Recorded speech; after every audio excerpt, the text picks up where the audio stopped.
номер централния защитник. Все пак е едно голямо на здраве и благодаря на организацията на Тушко. Каменица. Това е човека глас, човека спортен глас, да не го объркате с другия човек глас. Стефан Стоянов.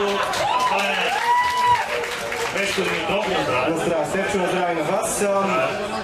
Поканиха ни тук да си поговорим малко за европейското първенство, какво се е случило до сега, какво предстои.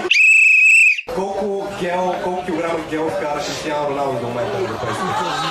Не знам колко килограма гел е вкарал, но по принцип има изсистени жълт картон.